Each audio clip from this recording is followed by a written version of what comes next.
Hello and I welcome you to Vigyan recharge. बात है 1976 की। रशिया का एक बॉम्बर विमान कोंगो में जाके गिर जाता है। अब इस क्रैश की डिटेल रॉबर्ट पैटरसन एयरबेस पर हो रहे साइकिक रिसर्च प्रोग्राम में भेज दी जाती है, जहां पर रोजमेरी स्मिथ नाम की एक साइकिक इस क्रैश की डिटेल को कागज पर ड्रॉ करने लगती है और वो एग्जैक्ट कोऑर्डिनेट बता देती है कि ये प्लेन यहाँ पर क्रैश हुआ है। आपको क्या लगता है वहाँ पर प्लेन मिला होगा? बिल्कुल मिला था, एग्जैक्ट उसी जगह पर मिला था। रोजमेरी स्मिथ ऐसी साइकिक थी जो आंखें बंद करके अगर किसी जगह का ध्यान लगाए तो वो उस जगह को रियल टाइम में देख सकती थी। यानी जिस प्लेन को सोवियत यूनियन की मिलिट्री, कोंगो देश की आर्मी और दुनिया भर के जासूस ढूंढ रहे थे, उस प्लेन को अमेरिका में एक छोटे से रिसर्च सेंटर में बैठी एक महिला ने आंखें बंद करके ढूंढ लिया था। आइए जानते हैं कहानी की शुरुआत कहां से हुई थी। जब सोवियत यूनियन ने पहली सैटेलाइट उड़ाई तो इस घटना ने अमेरिकियों के कान के नीचे ऐसी बंसी बजाई जिससे अमेरिकियों की चीखें दूर तक दी सुनाई। इसके बाद CIA मार्स पर जाती है, लेकिन वो जाने के लिए स्पेसशिप का इस्तेमाल नहीं करते, बल्कि वो इस्तेमाल करते हैं साइकिक का। पर क्यों? चलो पता करते हैं। सोवियत यूनियन की शुरुआती एक्सपेरिमेंट में उन्हें कुछ ऐसे लोग मिले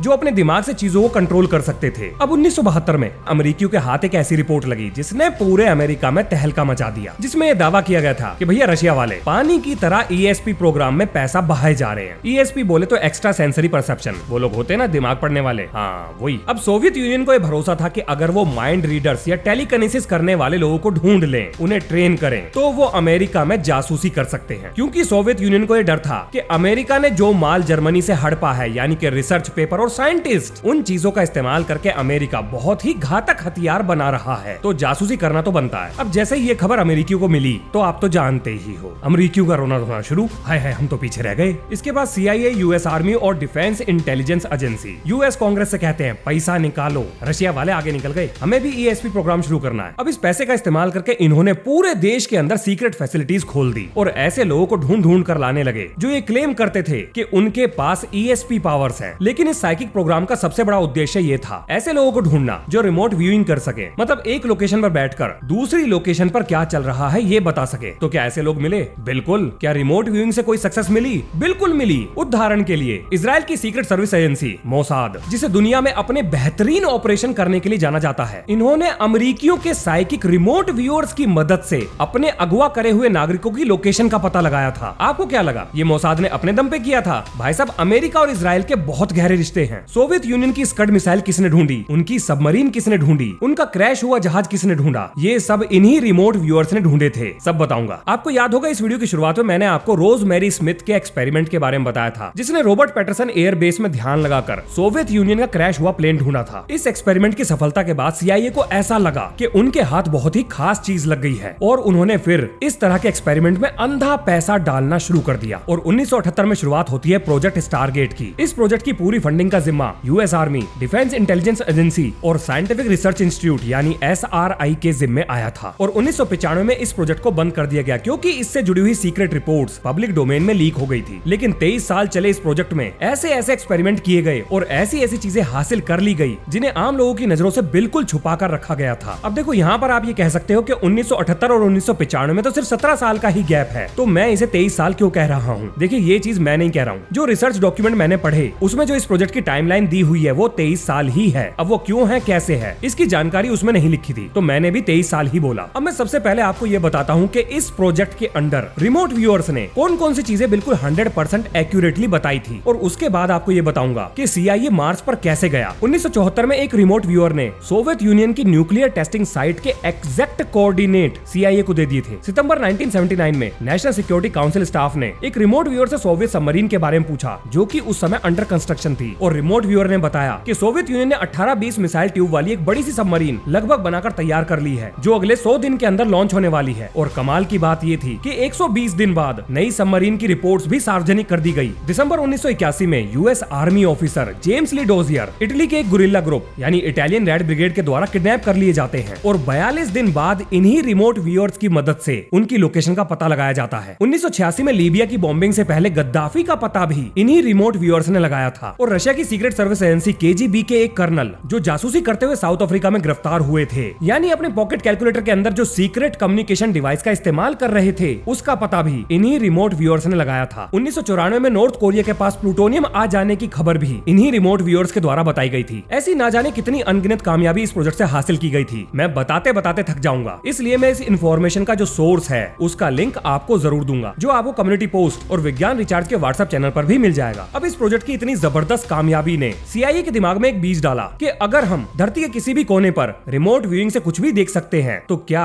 हम धरती के बाहर भी जा सकते हैं? मतलब रिमोट व्यूइंग से दूसरे ग्रहों पर भी देख सकते हैं क्या? आपको क्या लगता है क्या हुआ होगा? चलो मैं ही बता देता हूँ। और यहाँ से शुरू होती है कहानी जो मैकमोनेगल की। इस इंसान को CIA ने मार्स पर और समय में पीछे भी भेजा था। हाँ जी, ये बिल्कुल सच है। पर ये किया कैसे गया, अब इसके बारे में जानते हैं। जो मैकमोनेगल इतिहास के वो पहले आदमी थे जो मार्स पर गए थे और इन्होंने टाइम ट्रेवल भी किया था। ऐसा दावा CIA और इन्होंने खुद भी किया है, जिसके प्रूफ्स भी हैं। अब देखो, क्योंकि इनका नाम बहुत बड़ा है तो जो कहकर बुला लेते हैं। बोलने में मुझे भी थोड़ी सी आसानी हो जाएगी। ये आदमी US आर्मी का इंटेलिजेंस ऑफिसर था जिसने वियतनाम वॉर में सर्व किया था और 1970 में एक हेलीकॉप्टर क्रैश की वजह से इनके दिमाग पर बहुत गहरी चोट लगी और जब ये ठीक हुए तो इन्हें ऐसा लगा कि इनके पास साइकिक पावर्स हैं और ये US गवर्नमेंट के लिए एक साइकिक जासूस की तरह काम करने लगे। 1978 और 1984 के बीच में इन्होंने लगभग 450 साइकिक प्रोजेक्ट्स पर काम किया था और KGB कर्नल के कैलकुलेटर के अंदर जो सीक्रेट कम्युनिकेशन डिवाइस लगा हुआ था वो भी इन्होंने ही ढूंढा था। पर 22 मई 1984 को जो हुआ उसने सब कुछ बदल दिया। मिस्टर जो एक और रिसर्चर के साथ एक सीक्रेट फैसिलिटी में एक कमरे के अंदर बैठे थे। इसके बाद उन्हें एक लिफाफा दिया जाता है और कहा जाता है कि इस लिफाफे को आप नहीं खोलेंगे। फिर उन्हें कुछ ज्योग्राफिक कोऑर्डिनेट दिए जाते हैं और उनसे पूछा जाता है कि आपको क्या दिखाई दे रहा है। वैसे तो चीजों को मैं बहुत अच्छे से डिस्क्राइब कर सकता हूँ, लेकिन मैं सोच रहा हूँ क्यों ना मिस्टर जो की ही आवाज आपको सुनवा दूं, उनकी कहानी उन्हीं की जुबानी। All right, using the information in the envelope,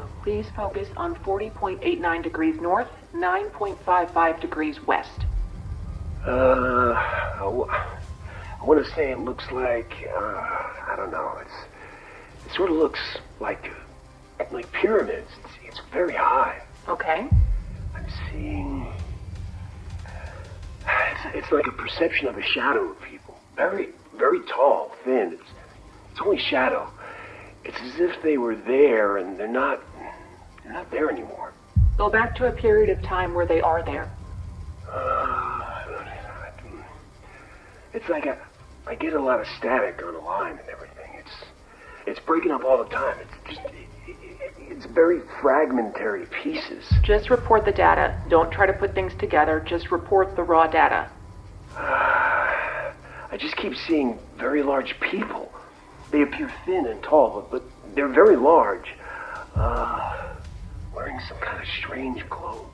इसके बाद उन्हें दूसरे कोऑर्डिनेट दिए जाते हैं जिसकी इन्फॉर्मेशन CIA ने आप सही हो छुपा ली। वो वाली जानकारी पब्लिक डोमेन में नहीं है। उन्होंने वहां पर पिरामिड्स भी देखे, बड़े बड़े स्ट्रक्चर देखे, और पिरामिड से मेरा मतलब पिरामिड जैसे स्ट्रक्चर, एग्जैक्ट पिरामिड नहीं। इसके साथ साथ वहां पर स्टॉर्म शेल्टर भी बने हुए थे, वही शेल्टर जो तूफान से बचने के लिए बनाए जाते हैं, स्टॉर्म शेल्टर्स। उन्होंने जो लोग वहां पर देखे थे उनका कहना था कि ये लोग धीरे धीरे मर रहे हैं, या ये भी कह सकते हैं कि इनका ग्रह धीरे धीरे खत्म हो रहा है। इसके बाद उनका विजन फेड हो जाता है, यानी कि वो धीरे धीरे अपनी आंखें खोलते हैं और जब एनवलप को वो फाड़ते हैं तो उसके अंदर लिखा था the planet Mars and time of viewing is 1 million BC। यानी कि मिस्टर जो को जो कोऑर्डिनेट दिए गए थे और जिस टाइम में उन्हें मार्स पर विजिट करने के लिए कहा गया था वो समय था 1 मिलियन BC का, और वो ग्रह था मार्स यानी मंगल ग्रह। और उन्होंने जो भी देखा वो 1 मिलियन BC में मंगल ग्रह की हालत थी। अब देखिए, आपको सुनने में हो सकता है ये सारी चीजें बहुत ज्यादा ऊट पटांग या अजीब लगे, पर सच तो ये है कि इनमें से एक भी जानकारी मेरे द्वारा तो नहीं बनाई गई है। ये सारी की सारी जानकारी आपको प्रोजेक्ट स्टारगेट के जो डॉक्यूमेंट्स पब्लिकली अवेलेबल हैं उनमें पढ़ने को मिल जाएगी, जिसे आप बड़ी आसानी से पढ़ सकते हो। ज्यादा डॉक्यूमेंट नहीं है,